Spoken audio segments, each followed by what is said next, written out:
Welcome to Bowl Game Radio. They reverse it to Shipley. Now he's going to throw the ball to Ash at the 5, to the goal line. Touchdown, Texas. A little razzle-dazzle. With Bruce Binkowski and Mark Neville. Moves it downfield, got a receiver there. Caught at the 15, 10, 5. He scores. Bowl Game Radio on San Diego's sports leader, the mighty 1090.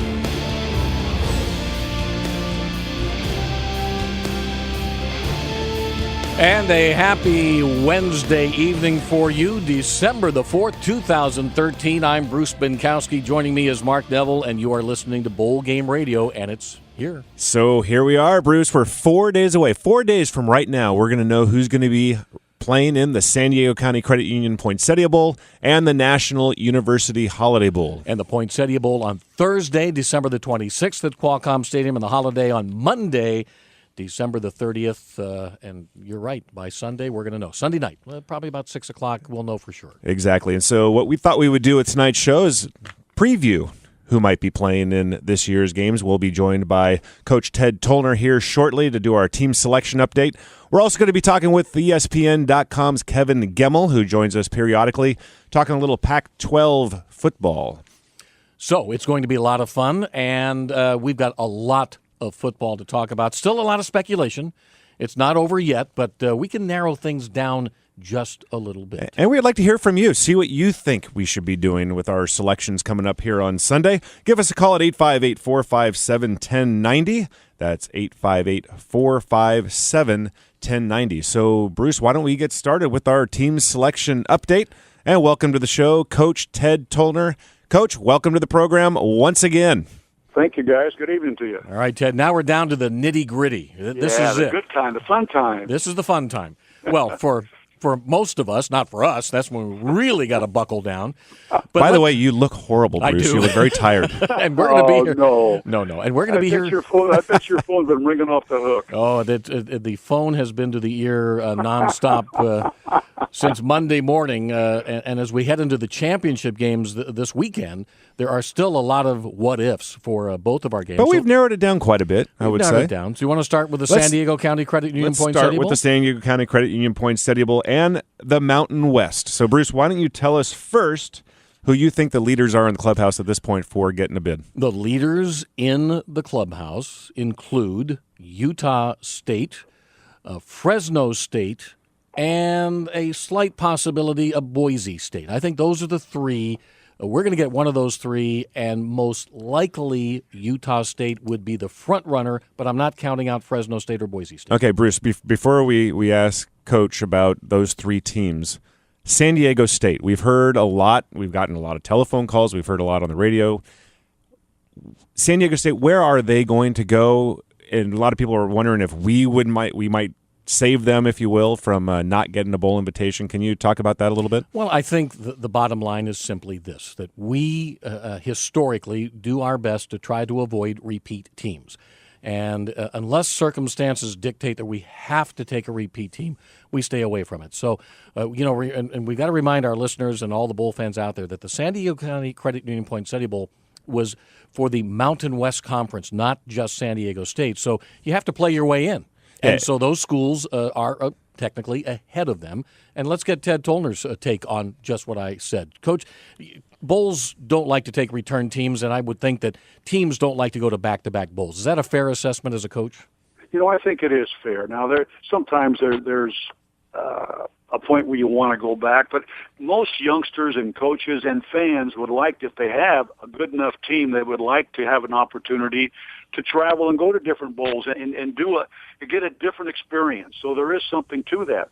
Now, the problem with that is I think because of the hard work the community has done and you and your staff of making the Poinsettia Bowl and the Holiday Bowl such an attractive and great experience, it's a situation where people would like to come back at times. So there's kind of a conflict there, but where you can make an argument for both sides. And you can. And the bottom line is that there are 7 bowl-eligible teams out of the Mountain West and 6 bowls. Somebody's going to be left out. And unfortunately, I hope it's not San Diego State, but it could be. Yeah, we are Aztecs fans for sure. But it is important to note also, Bruce, that we have a pretty good track record of taking the most deserving team. We do. And I think if Utah State win or lose in the championship game on Saturday, they do have a better record and a better season. And they were the division champion. So, and then in Fresno State's case, again, they're a division champion, a 10-game winner. So there are reasons pro and con, but we'll make decisions that we feel are best for the San Diego County Credit Union Poinsettia Bowl. So while we're on that, Coach, it's a big championship game here in the Mountain West coming up in the San Joaquin Valley. You got Utah State and Fresno State. What do you think is going to happen? Well, I think it's going to be a much better game than some people might think, because Fresno State had gone with 10 straight wins. But Fresno's beat up. I've talked to a couple of their coaches, and they're beat up a little bit on defense, and it showed against San Jose State in that 62-52 or whatever that number was, lost last week. And Utah State is on a positive roll, and the program is definitely on an upswing. So I believe it'll be an excellent game. I think Fresno State will find a way to win it. They're really a good team, and they'll have to overcome whatever the shortcomings are of injuries on defense. But I believe they'll win in a good football game. And however it unfolds, we're going to get a good team, whether it's the programs on the rise or the established one of Boise State that you mentioned. It's going to be a solid football program. What happens to a team such as Fresno State? They go into San Jose. They should win the game, and it ends up being what you said, 50-something to 50-something. What does a defensive coordinator tell his head coach after that game? Sorry. I hope you're going to be okay security-wise. Oh. But, they're fine. Tim DeRuiter and that staff, they've done a great job, and their offensive coordinator is Dave Schramm, who was here with me for years at San Diego State. So the program is really, they've had an excellent couple of years under this new staff. But defensively, they did get worn down, and they've given up points all year. San Diego State showed that. And then they've given up points. They're not as strong. They've won with Derek Carr and an explosive offense, and they're just trying to hang on. So defensively, you do the best you can, but they're not as talented, and they have not been as productive, and they just have to find a way to win with their offense. And they couldn't do it against San Jose, because they just put too many points on the board. This is Bruce Binkowski along with Mark Neville and along with the coach Ted Tollner. You're listening to Bowl Game Radio. And Coach, I agree with you. I do think the Bulldogs are going to take that one. But I will say I was in Logan, Utah for their game, Utah State's game against Wyoming last weekend. What impressed me with Utah State is their defense. I think Fresno State's not going to be able to score at will like they have so much of this season. I think they're going to have a tough time, and I don't think it's just going to be as high of a scoring game as people are thinking. I would agree. I think that's what's going to happen. It may be a game it's still going to be some points, but it may be a game that's in the 30s instead of the 40s and the 50s, and because Fresno State is talented. Now, I understand they've lost a receiver too. That's one of their explosive guys, but they have a number of them, so they're going to put some points on the board. Young Garrettson, who's the quarterback, by the way, a son of a player that played for us here at San Diego State, so I've kind of followed him.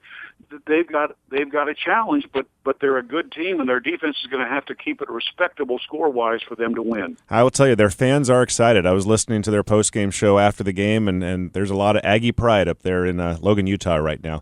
Let's jump over to the Mid-American Conference. So, Bruce, now tell us which teams you think are likely to head our way out of the Mid-American Conference. I don't have a clue. Good. However, all right, next. No, actually, I like that answer. I really don't. There's so many different variables that could come out of the Mid-American Conference. For example, if Northern Illinois loses their championship game, which no one expects them to, but they could, as you know, Ted, in college football, anything can happen. They would like to come to San Diego. So there's a possibility that Northern Illinois at 12-1 could be here. There's a chance that Bowling Green, they have 9 wins. They're in the championship game against Northern Illinois Friday night, the Mid-American Conference championship game. They could be here. There's also the outside chance that the University of Buffalo, it could be Ohio. There's even a small chance that Toledo could be there. So it could. I've listed 5 teams. Could be any one of those. And I'm going to put you on the spot now, Coach. Northern Illinois and Bowling Green. It's going to be a great championship game, I think, for the Mid-American Conference. How do you see that one playing out? Well, You have to go with the favorite. I mean, Northern Illinois has had a tremendous year, but like you guys said at the beginning here, I mean, there's been so many of those upsets. I mean, look at Arizona beating Oregon, and I mean, things all over the country have happened where it happens every week where you think there's a lock on a game, and there's no such thing. And Bowling Green is a good football team. You have to go with Northern Illinois. I can't. It's hard to pick Bowling Green, but it could happen. I think Northern Illinois will win it. They're motivated.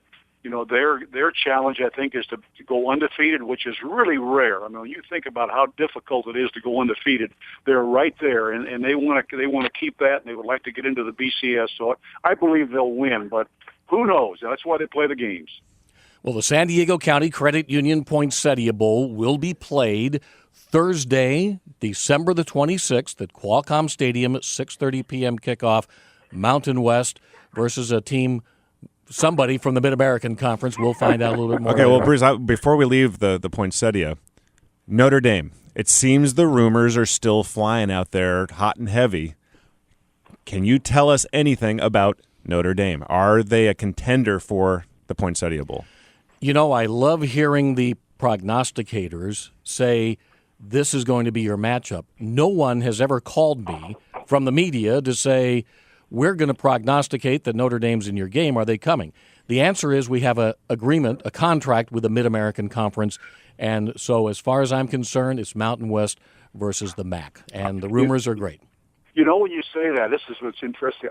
I just got back a little while ago from working out at the club, and a couple of guys are Notre Dame people, and they're asking me. They say, is there any truth? I said, where in the heck did you hear that? And they said, we were up at the Stanford-Notre Dame game last week, and that's what all the Notre Dame people are talking about.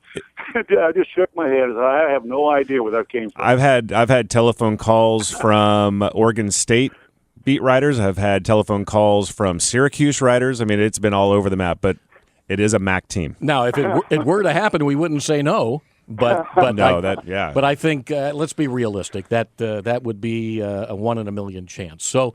But let's get Coach to some other non-bowl related issues for a second. Okay. Have you ever been involved in the finish of a college football game at any level, college whatever level, from the Auburn-Alabama finish the other day? No. That's the most unbelievable ending of a game I've ever seen.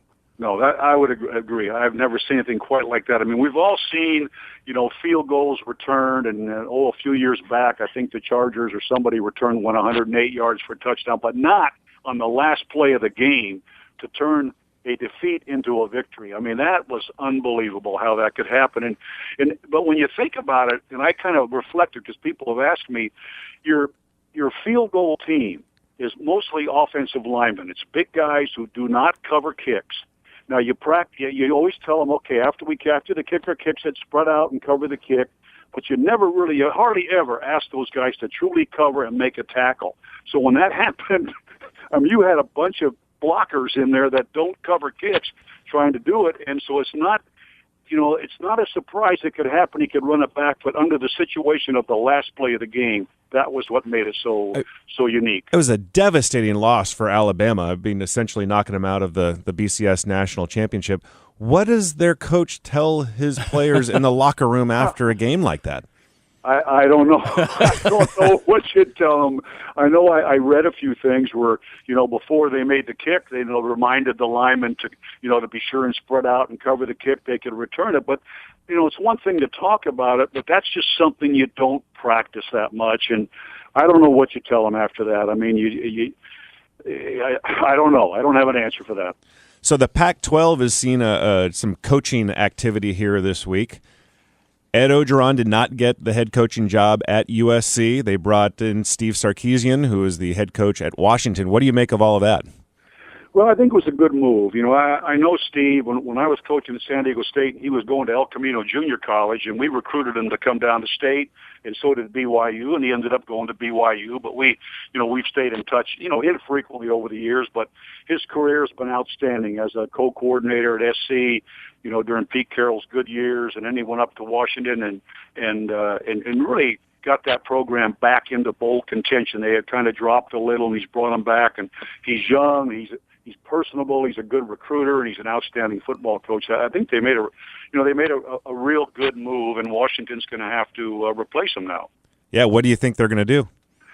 Well, I've heard the rumors. I'm not in the everyday gossip that goes on like I used to be, but I've heard that they were thinking about one of the assistants that's a coordinator, and I also heard that they had made their run at Jimmy Mora, but Jimmy's got a new contract at UCLA, and Jimmy's a tremendous coach, as we found out. Even though Baylor got him last year, I had a chance to work with Jimmy with both the Niners and the Chargers, and so UCLA was able to keep him, and I think it was a great thought on their part to get that done. And what happens to Ed Ogeron now?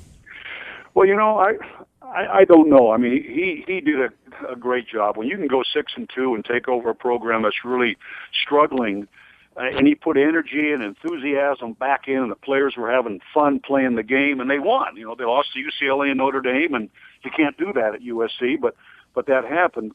But he'll come out of it good. I was really personally, I was just hoping that they would work out something where he could stay, with Steve, and together they would make a great combination. But he's resigned, and so I don't know what's going to happen there. Well, Coach Ted Tollner, thanks for your input. The next time we chat next week, we're actually going to know who will be playing in both of our games, and then we'll be able to focus on who they are, and we'll get your predictions on who will win. We've been right about 50% of the time, so let's. That's right. All That's right, right, guys. Pretty good percentage. All right. Good talking to you. Take care. All right, Thanks a lot, Coach. So you know what, Bruce? We didn't even get a chance to talk about the National University Holiday Bowl picks at all, but we're going to do that in our next segment. We're going to have ESPN.com's Kevin Gemmel joining us, and we'll do that after the break. You're listening to Bowl Game Radio on the Mighty 1090.